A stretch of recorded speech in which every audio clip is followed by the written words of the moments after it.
अस्सलाम वालेकुम गाइज़। आज मैं आपको इंस्टेंट गीज़र के बारे में बताऊंगा। ये इंस्टेंट गीज़र सर्दी आने वाली है तो इंस्टेंट गीज़र हर किसी के घर में लगा है। तो ये ज़्यादातर गर्मियों में बंद रहने की वजह से मसले बन जाते हैं इसमें। तो ये इसे ऑन करते हैं तो गीज़र ऑन नहीं होता। तो इसके बारे में मैं आपको बताऊंगा गीज़र को किस तरह आप एक्टिवेट कर सकते हैं, किस तरह ऑन कर सकते हैं। तो सबसे पहले आपने क्या करना होता है, मैकेनिक को बुलाने के पहले आपने इसके सेल ज़रूर चेक करने होते हैं। ये सेल डब्बी यहाँ इसकी स्प्रिंगों पे ज़ंग लग जाता है, उसकी वजह से इसकी करंट पास नहीं होती। तो यहाँ से पुराने वाले सेल हम निकालते हैं, तो नए सेल इसमें डालते हैं। ये वाले नए सेल है मेरे पास, ये डाल के चेक करते हैं। जी, तो गाइस सेल आपने किस तरह डालने हैं ये मैं आपको तरीका बता देता हूँ। ये देखें, ये जो पहले स्प्रिंग की साइड आती है ये देख लें। आपने यहाँ सेल की ये बैक साइड करनी है स्प्रिंग की दूसरी तरफ, ये देख सकते हैं। और ये आगे से पतरी बैंड हुई है, तो ये नीचे वाली साइड आपने यहाँ पे करनी है। ये सेल डालने का तरीका है इसमें गीज़र में, ये देख सकते हैं। इसी तरह गीज़र में सेल डालते हैं। तो फिर इसे बंद करेंगे और इसे लॉक को घुमा देंगे, सेल नीचे नहीं गिरेगा, ना ही डब्बी खुलेगी। तो उसके बाद हम यहाँ इसका बटन चेक करेंगे, ठीक है। तो अंदर से गर्म पानी की टूटी चला के इसे चेक करेंगे। जी गाइज़, पानी अंदर से मैंने ऑन किया है तो गीज़र इसका ये वाला गीज़र जो है ना वो ऑन नहीं होगा। तो हमने सबसे पहले क्या करना है, ये इसके नीचे 2 पेच लगे हैं, ये पेच खोलेंगे और इसकी ये नाप उतारेंगे। नाप ये देख सकते हैं, ऐसे उतारनी है आपने। अगर ना उतरे तो आप पेचकस की मदद से नाप को उतार सकते हैं। ये फ्लैट पेचकस आपने लेना है और इसी तरह डाल के तो आपने ऐसे पुश करना है, नाप बाहर आ जाएगी। ये देख लें, ये नाप उतार ली है। ये गाइस आप देख सकते हैं, यहाँ से मैंने खोल दिया है, यहाँ से मैंने चेक किया है, यहाँ से बिल्कुल ठीक है, कोई मसला नहीं है यहाँ पे। तो सबसे पहले आपने किस चीज़ को चेक करना होता है, एक तो ये बटन है इसका, ये वाला, ठीक है। और दूसरे नंबर पे ये जो ठंडे वाला पाइप होता है कूल का, ठीक है। इसके अंदर आपने ये वाला जो ये आपने खोलना है। ये खोलेंगे तो ये इसके नीचे मैं आपको आगे बताता हूँ क्या करना है। जी देख सकते हैं गाइस, यहाँ से टूटी मैंने बंद की है पानी वाली, और यहाँ से मैंने इसका नट पैप का खोल दिया है। अब नट खोलने के बाद इसके बीच एक जाली होती है जिसे हम फ़िल्टर बोलते हैं, फ़िल्टर को आपने निकाल लेना है। ये देखें, ये फ़िल्टर होता है इसका, ये वाला, ठीक है। इसके अंदर भी काफ़ी कचरा है, ये भी वॉश करेंगे। तो उसके बाद आपने ये वाला जो नट लगा है, ये पेच लगा है, इस पेच को खोलेंगे तो इसके अंदर एक मैग्नेट होगा, ठीक है। वो मैग्नेट को आपने निकालना है और अच्छे से साफ़ करना है। ये देखते हैं उसकी हालत कैसी है, साफ़ होने वाली है या टूट चुका है।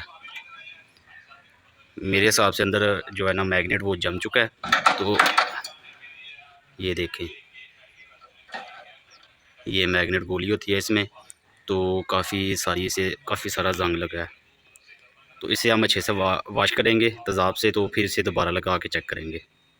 जी गाइस, ये मैंने तेज़ाब डाला है और अब जो मैग्नेट गोली है इसे तेज़ाब में फेंक देंगे। ये देखें, अच्छी तरह साफ़ करेंगे इसे, साफ़ करके तो फिर इसे लगा देंगे।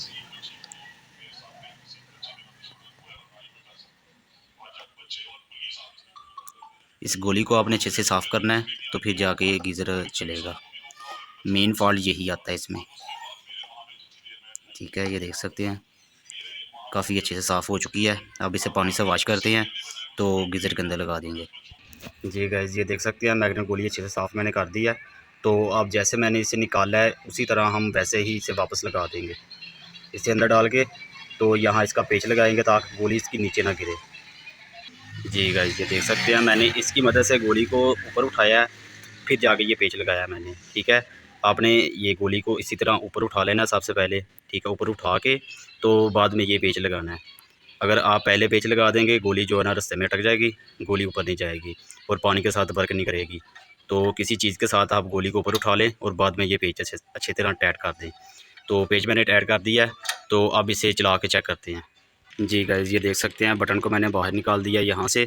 तो अब यहाँ से बटन मैं ऑन करूँगा, ये बटन यहाँ से ऑन है, और इधर से सिलाई को मैं मैग्नेट को उठाऊँगा आस्ता आस्ता। ये देख सकते हैं गीज़र चल पड़ा है।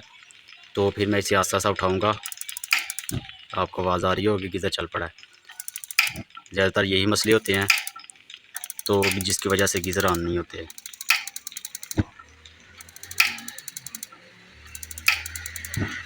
ठीक है गाइस, ओके है। तो अब इसे पानी कनेक्ट करते हैं, पानी के साथ से चला के चेक करते हैं। ये गाइस आप देख सकते हैं मैंने यहाँ से प्रॉपर्ली बंद कर दिया। जो मसला था वो मैंने आपको बता दिया था, ये मैग्नेट्स का ख़राब था, वो मैग्नेट जाम हो चुका था, उसकी वजह से गीज़र ऑन नहीं था हो रहा। अब यहाँ से मैंने मुकम्मल बंद कर दिया है। नाब रह गई है लगाने वाली, वो बाद में लगाता हूँ, पहले चेक कर लेते हैं। यहाँ से मैं ठंडा पानी ओपन करता हूँ। ये देख सकते हैं आपने आवाज़ इसकी, आपको आवाज़ से पता चल चुका होगा गीज़र ऑन हो चुका है। यहाँ से मैं बटन को भी ऑफ़ करके दोबारा ऑन करता हूँ, आपको पता चल जाएगा गीज़र ऑन हुआ है कि नहीं। ये ऑफ़ किया मैंने, ये ऑन करने लगा हूँ। ये देख सकते हैं अल्हम्दुलिल्लाह गीज़र हमारा ऑन हो चुका है। तो इसकी अब जो यहाँ पर बटन है ये लगा देते हैं, ये वाला, उसके बाद ये गैस वाला, और ये ऊपर विंटर समर का, ये ठीक है। ये वाटर का है, मिनी पे करेंगे तो वाटर तेज़, पानी तेज़ जाएगा, ठीक है, गर्म ज़्यादा जाएगा, ठीक है। मैक्स पे करेंगे पानी तेज़ जाएगा, गर्म कम जाएगा। ये गैस का है, मैक्स पे गैस फुल होती है और मिनी पे कम होती है। ये विंटर है, ये समर है, ठीक है। समर पे करेंगे 2 बर्नर चलेंगे, विंटर पे करेंगे तो 3 बर्नर इसके चलेंगे। तो ये होती है गाइस गीज़र को ऑन करने के लिए, ठीक है। तो अगर आपका भी इसी तरह का गीज़र ख़राब है तो आप भी सेम इस तरह करके अपना गीज़र एक्टिव कर सकते हैं। कैसी लगी है गाइस हमारी वीडियो? अगर वीडियो अच्छी लगी है प्लीज़ वीडियो को लाइक और चैनल को सब्सक्राइब कर दें। शुक्रिया।